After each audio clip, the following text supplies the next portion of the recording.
congratulations to the both of you on becoming the festive superstars of this year's Charmony Festival before entering the Grand Theater. I, on behalf of the organizers, extend my sincere congratulations to you, wishing you joy under their radiance.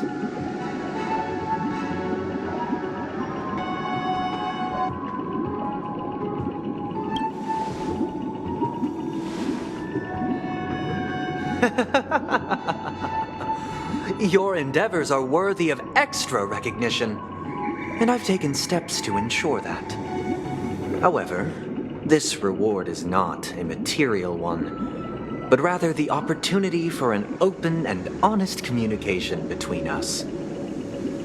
As previously promised, my sister, Mr. Yang, and I have met with the Dream Master.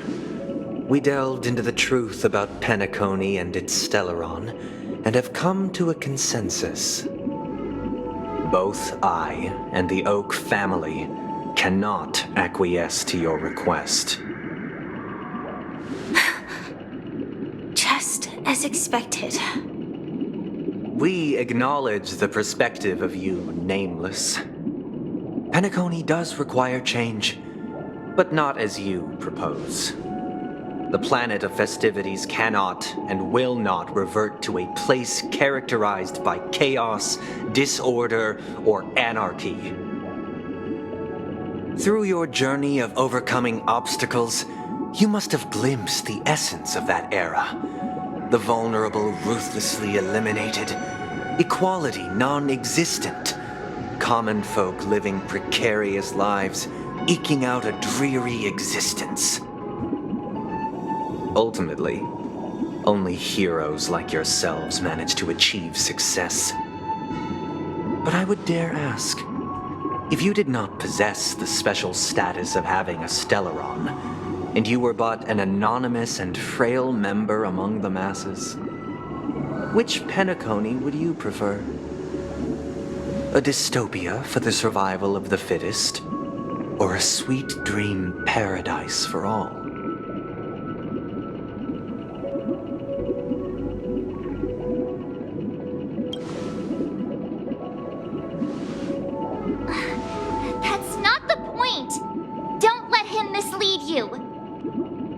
Mr. Sunday, even if the members of the Oak family can't fully agree on what to do about the Stellaron, now's not exactly the time to be holding an extensive discourse about Penacony's past and future, is it? The Stellaron issue concerns the life and death of everyone on Penacony. If anyone has a better suggestion, the crew is more than willing to listen. Also, it'd be best to tell us the ins and outs of that meeting. This way, we'll at least know what Welt and Miss Robin are dealing with, and the reason why they failed to make our appointment. Ah, Navigator. That is precisely my intention.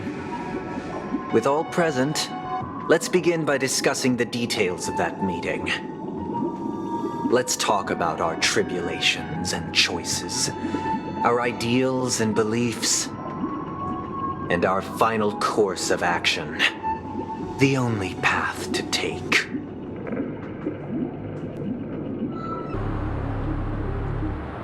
You mean to say that for the longest time, there have been scoundrels who would use the Charmony Festival that I have bequeathed to the masses as a tool to realize their ambition? Indeed, Dream Master. Once the Charmony Festival begins, the Stellaron's powers, along with the song, will be broadcast across the entire planet of Penacony. And then everyone in their dreams will be unable to awaken. This is indeed surprising to me. The dreamscape is maintained by the collective effort of the 5 families. If someone were to use the Charmony Festival to recklessly disseminate the power of the Stellaron, this individual must hold a position of great authority. Do you have any suspects? I'd like to ask, did you really not know of the Stellaron's existence? I would have never thought that this nameless would point the spear at me. Quite astonishing indeed. If I have offended, the Astral Express extends its sincere apologies. But the current circumstances are dire and leave no room for meticulous inquiry. We're doing this out of concern for the Dreamscape's safety. So, if you could, please alleviate our concerns. Dream Master, it's just to prove that the Charmony Festival has nothing to do with the Stellaron. If we're being overly cautious, I will return to the stage to offer tribute in song, just per the arrangement.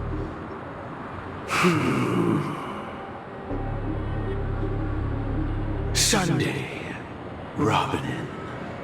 I've watched you two grow up and know your dispositions like the back of my hand. Both of you, right now, can surely be lauded as their most devout advocates. I already know your resolve.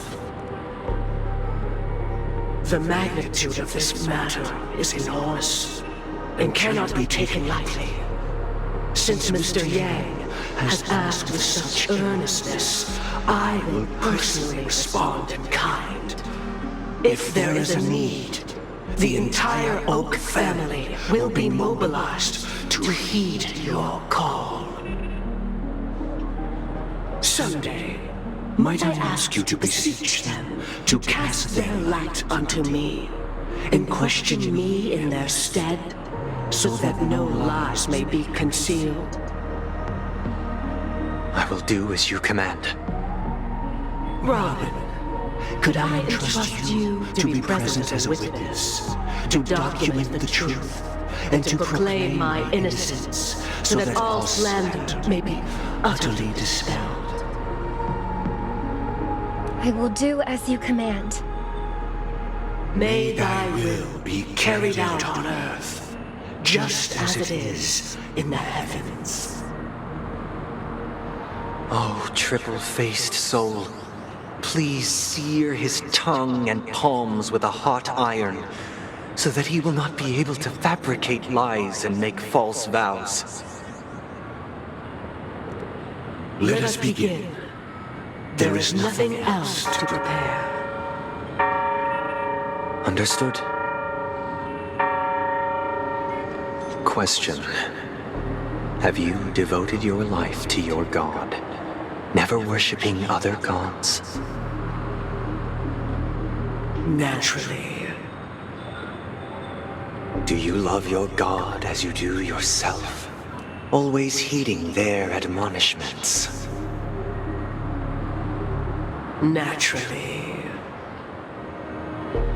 Have you strayed from the path expected by your god, betraying their name? Never. Have you ever been inordinate with your asks of your god, coveting more than the foundation of the creation itself? Never. Then, a final question. Do you swear to fulfill all vows, past, present, and future? With the Eon as my witness, if I do not deliver on my words, or if I renege on my vows, may I be cursed in accordance with divine law. They have seen your faith, and have endorsed your faith. With this, it can be evidenced... Just a moment. What is it, Mr. Yang? I have another question I hope to have answered.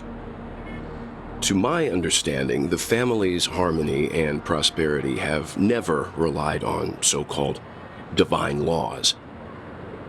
The god you both mentioned, are they truly Shipe? Mr. Yang should know that those belonging to the family toil together as if they were kin, embracing solidarity and unity under their light. All duplicity is laid bare before the harmony. Such a delicate and complex symphony. Which other god could perfectly harmonize this, if not for the Great One, Shipe? Perfectly harmonize. Therein lies the problem. It isn't an outsider lurking in the shadows who changed the harmony, but a dissonance that has surreptitiously emerged from within this very symphony itself. In the distant past, there existed an eon. With one flick of the wrist, they crafted the laws of the cosmos. Their followers formed the Beyond the Sky Choir, spreading solemn and reverent hymns throughout the universe. Later, they fell. The route traversed by this eon clashed with the harmony, ultimately being absorbed and fused into it. The chorus that once reverberated across worlds fell silent, and when it echoed anew, it was transformed into the hymn of harmony. Though an eon may perish, paths with no masters still linger. In the all-forgiving harmony, echoes of bygone dissonance may subtly arise. Mr. Yang. Being overly astute can be a detriment. Especially when you find yourself alone and without allies. So this is how it is. For the sake of our grand cause someday, please afford these two an opportunity to rest. What?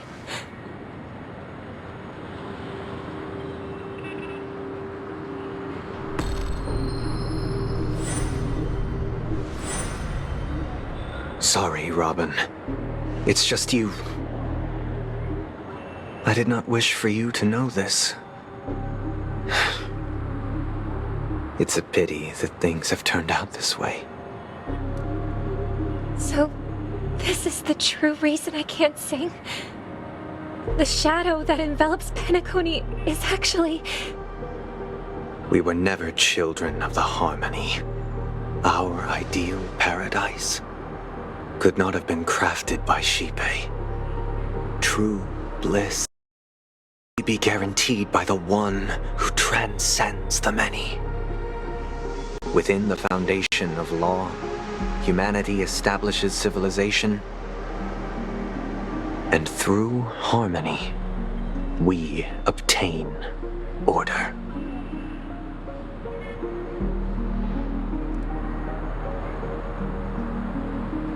Unbelievable. To think that there would be remnants of the Order on Penacony. What have you done with Mr. Yang and Miss Robin? Don't worry. I just gave them some time alone to ponder their fates. You should know that these actions make you an enemy of the Astral Express. Should we need to stand against the Nameless, it would only be myself and the Oak family involved. But we haven't reached that point yet, have we? Your efforts for the justice of Penacony are evident to everyone, and have been widely observed. Smart kid. You're just as sharp as the other one. If it is the Order that drove you to imprison Welt and Robin, and you're using them to coerce our compliance, then there'll be no point in entertaining any type of discussion. You're mistaken, Miss Himiko. They are in very safe hands, and just as the family has always proclaimed, no one can be harmed in the dreamscape, least of all in the beautiful new world belonging to the Order. Penacony and the entire universe have witnessed far too much innocent bloodshed. The strong wield their blades against the weak, and the victors push the vanquished to the brink of life. Natural selection. The world abides by this principle, establishing the well-being of humanity atop the corpses of... So you've decided to resurrect a dead Eon? No one's ever done such a thing. If Miss Himiko is interested, let's draw back the veil and speak candidly. I've always firmly believed that people can understand one another through peaceful means. I'm willing to divulge the unembellished truth as to the intentions of the Order's Pathstriders, so that you will make better judgment for the Astral Express, for Penacony, and for this stretch of the universe.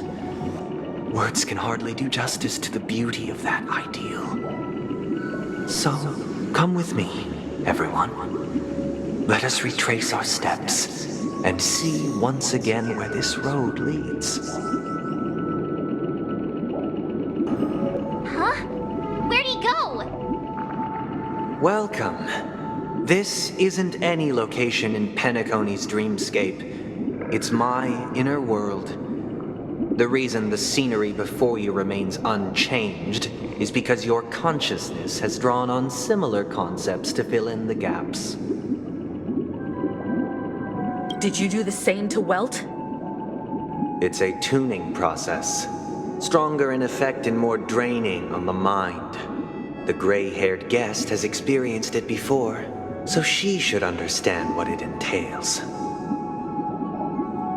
Tuning allows you to intuitively grasp my feelings, which also means that I cannot hide anything from you. Now, everyone, please look at the huge screen. The road we once took begins here. From this point on, you will witness the numerous decisions I've faced. I've selected a portion of these to share with you. I believe after going through similar predicaments, you'll be able to better understand my thoughts. Let's begin. The first decision. A story about a baby bird. The story happened when Robin and I were very young. We were victims of the Stellaron disaster, and the family's Mr. Gopher Wood, who would later become the Dream Master of Penacony, saw that we siblings had no one to turn to and took us in. Later on, Robin and I lived a time with nary a care in the world. One day, after dinner, while my younger sister and I were lounging about in Mr. Gopher Wood's yard, we spotted a fledgling Charmony dove all on its own. That baby bird was tiny. It didn't even have all of its feathers, and it couldn't sing. When we found it, it was already on its last breath, having fallen into a shrub, probably abandoned by its parents. We decided to build a nest for it right there and then. However, thinking back, that winter was unusually cold, with fierce winds at night in the yard, not to mention the many poisonous bugs and wild beasts in the vicinity. It was clear that if we left the fledgling in the yard, it stood no chance of surviving until spring. So, I suggested we take it inside, place it on the shelf by the window, and asked the adults to fashion a cage for it. We decided that when it regained its strength enough to spread its wings, we would release it back into the wild. The tragic part, something that we'd never considered, was that this bird's fate had already been determined long before this moment. Its destiny was determined by our momentary whim.